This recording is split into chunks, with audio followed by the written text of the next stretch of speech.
Hi, this is Phil Cooke, and welcome to the Phil Cooke Podcast. This is going to be a little bit of a short episode today, but it's an important episode. I've titled it, How to Point Out the Elephant in the Room Without Losing Your Job. I don't care where you work. There's elephants in the room. There are problems in your organization, in your company, in your church or ministry that you're not allowed to talk about. It may be a million different things. It may be somebody's relative who's in charge of a department, but he's an idiot. It may be a policy that's been around forever. It may be a direction or a strategy. It may be a person, a bottleneck. It could be a million different things, but all of us, probably 99.9% of us, work at an organization where there's an elephant in the room that nobody talks about. Now, here's the thing. You need to be able to bring it up, discuss it, and hopefully get rid of it without losing your job or getting into trouble or being perceived as the bad guy. Stay tuned, because on today's episode, I'm going to share some secrets about how to make that happen.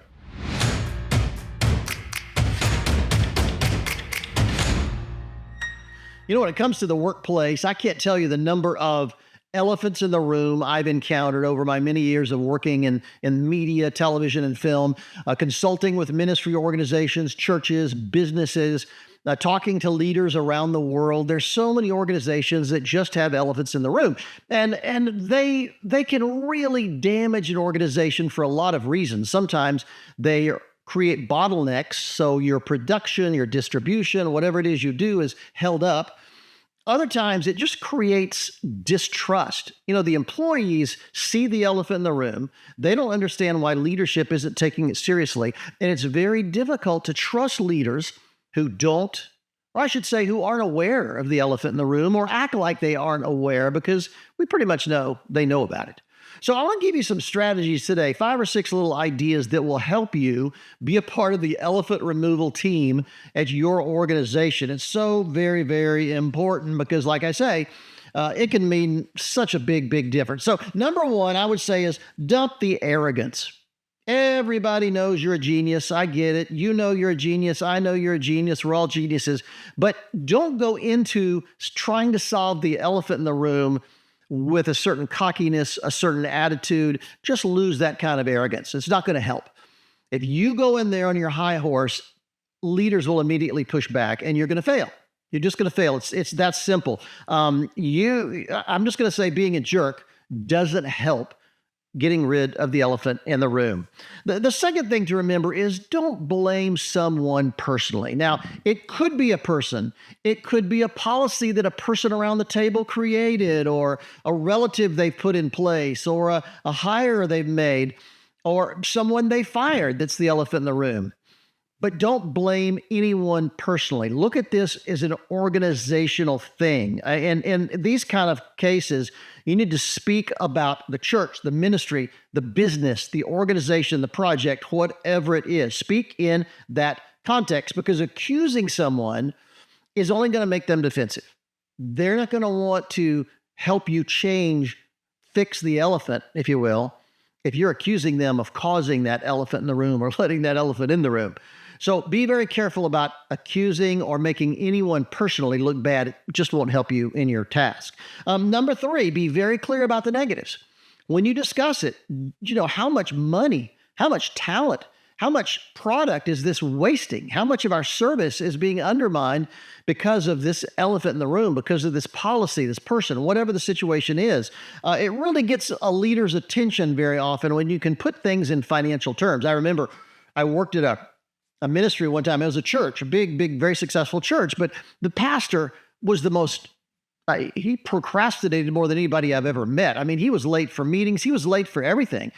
And he would schedule a leadership team meeting, and he'd have 10 or 12 of his top leaders come in, and he would leave them waiting for literally an hour and a half to 2 hours sometimes. And he didn't see a thing wrong with it. I mean, it just never crossed his mind that what a waste that was. And so I sat down and put a pencil to everybody's salary in the room. And for over a 2-hour period of making them just sit there and waste their time, I explained to him how much that cost him salary-wise. Guess what? That got his attention. Now, needless to say, he had some other problems if he's being that insensitive to making people wait. But the truth is, you point out those negatives, particularly in quantifiable terms, can make a really dramatic difference. So don't be afraid to point out the negatives, how much waste this is creating, how many delays this is creating, how much this is costing us, how it's driving away really smart, talented, good employees. Those negatives are really, really important. The fourth thing is, on the flip side, be really positive about the good removing the elephant can do. Sometimes we don't think about just, really sell the positive. I think that's so important. I mean, in many, put it this way, sometimes elephants have been around so long, other members of the team don't feel like it's worth the effort to get rid of it.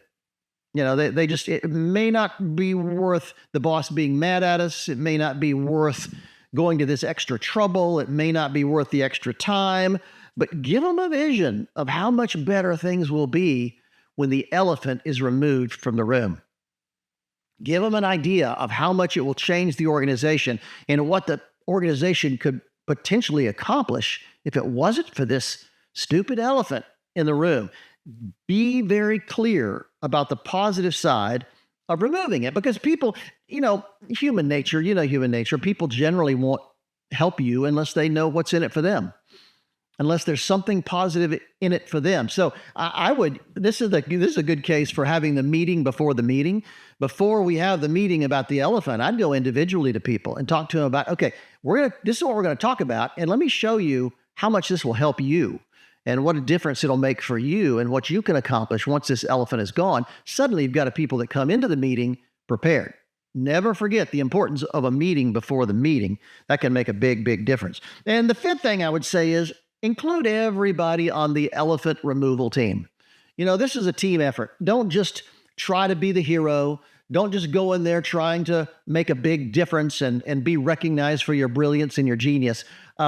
Everybody should be a part of this, because the more you can make everybody part of it, the more they're likely to get on board, and the bigger difference a group can make over the difference a single person can make. And then when it's done, if, say, it goes successfully and you've accomplished this task and you've gotten rid of this policy or this issue and the elephant is gone, don't take the credit for it. Let that credit be shared by the other people in the room. I'm telling you, it's an art form. It's an art form. So let's go over this again real quickly, because I think it's really important. How to get rid of the elephant in the room without losing your job. Number one, dump the arrogance. Don't go in there with a cocky attitude. Don't go in there with a superior attitude. Lose that attitude completely and go in there in humility with a genuine desire to fix the organization, to see it prosper. The second thing is, don't blame anyone personally. Personal attacks will only drive that person away. They'll close off. They'll defend the elephant at all costs, even though they know it's hurting the organization. If you attack that person, they'll defend it. So don't blame anyone personally. Let's look at this organizationally and as a team. Number three, be very clear about the negatives. Don't be afraid to talk about just how much this is costing us. Come up with numbers if you can. How much is it costing us? How much time is it wasting? How it's driving off good employees? Maybe you could give a couple good examples. Whatever you do, whatever business or organization or service you're in, look at the negatives and make those plain. Number four, also be clear about the positives. What is this going to do when we remove the elephant? How big a difference is it going to make? And how could this take the lid off our potential and help us do something amazing? Number five, include everybody in the elephant removal team, because that's just an important thing. Elephant removal is a big job. And you're not in there. You're not in there to be the single guy. You're in there to be a part of a team and lead that team to getting rid of whatever that elephant is. And finally, when you do, number six, don't take the credit by yourself. Always give the team a credit. This is a good leadership principle for anybody, anytime. Giving people credit will make your team walk through fire for you. Don't be that person that always soaks up the credit every time you accomplish something great. Be the person that's humble and is willing to make the team look great. If you can do that, your chances of removing the elephant in the room are so much better.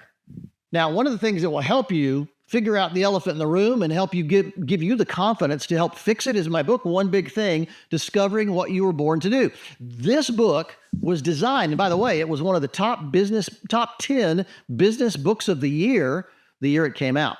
So I just think that having the confidence to go into a situation, if you're going to be an elephant removal team member, having the confidence in what you were put on the earth to accomplish, what is your one big thing that you're amazing at, will make the difference in your ability to go persuade leaders and other people on your team to get rid of this elephant. One big thing, discovering what you were born to do. You can get it at barnesandnoble.com, amazon.com, my website, philcooke.com, Cook with an E. Get the book today, because if you're struggling to figure out who you are, what you were put on the earth to accomplish, and how to activate that, you need to read this book. And if you know somebody struggling with it, get the book for them. It can make a real difference in their life. Thanks for being a part of this episode. I think being a part of an elephant removal team is a noble task, and I wish you well as you go on that journey.